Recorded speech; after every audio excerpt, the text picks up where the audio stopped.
साईं असां मतिलबु सना तव्हांखे ख़बर आहे हिकिड़ी सेक्युलर ऑर्गेनाइज़ेशन आहे ऐं असां हर प्लेटफॉर्म ते पंहिंजो सेक्युलर जेको मैसेज आहे उहो ॾींदा रहंदा आहियूं ऐं असां कोशिशि कंदा रहिया आहियूं। ऐं जेकॾहिं तव्हां सिंध जी तारीख़ ॾिसो त सिंध 5000 साल पहिरीं मोहन जे दड़े जे ज़माने खां हिकिड़ी जेका उहा असांजी सोसाइटी जेका बराबरी जी हैसियत ते उहो हर तरीक़े सां बराबरि हर शहरी खे सम्झंदी हुई। ऐं उन ज़माने में तव्हां मोहन जे दड़े में जेकॾहिं का तव्हांखे आर्टिफैक्ट्स मिलिया आहिनि त हिकिड़ी डांसिंग गर्ल जो मिलियो आहे जेको उन ज़माने में बि असांजी औरतुनि जी आज़ादी जो हिकिड़ो सिंबल हो। सो असां सम्झूं था त असांजी सिंध जी सोसाइटी असांजी सकाफ़त असांजी तारीख़ औरत जी अज़मत सां भरियल आहे ऐं उन ई औरत जी अज़मत खे असां जेको आहे उजागर करण लाइ प्रोग्राम कयो आहे विमेन एम्पावरमेंट ते।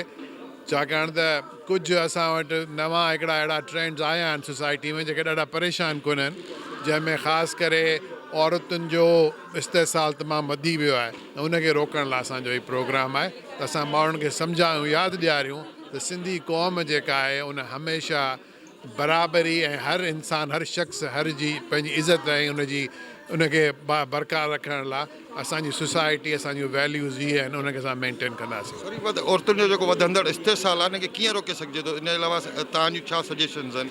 साईं पहिरियों त इल्मु आहे, इहो माण्हुनि खे शऊर ॾियणो आहे। ॾिसो इल्मु अलॻि शइ हूंदी आहे, शऊर अलॻि शइ हूंदी आहे। छाकाणि डिग्रियुनि सां शऊर नथो अचे। डिग्रियुनि सां माण्हुनि खे कॉलेजनि में कुझु तव्हां जेकर हिकिड़े कंहिं कॉलेज यूनिवर्सिटी में तव्हां माण्हुनि खे डिग्री त ॾेई सघो था, शऊर नथा ॾेई सघो। शऊर जेको थींदो आहे उहो अहिड़नि क़िस्म जे गैदरिंग में जिते तव्हां पढ़ियल लिखियल इंटेलेक्चुअल्स माण्हुनि खे गॾु कंदा आहियो जेके माण्हुनि खे शऊर ॾींदा आहिनि। उन खां पोइ माण्हू प्रोटेक्ट कंदो आहे हर इंसान हर शख़्स हर जेको सिटीज़न आहे उनजे राइट्स खे।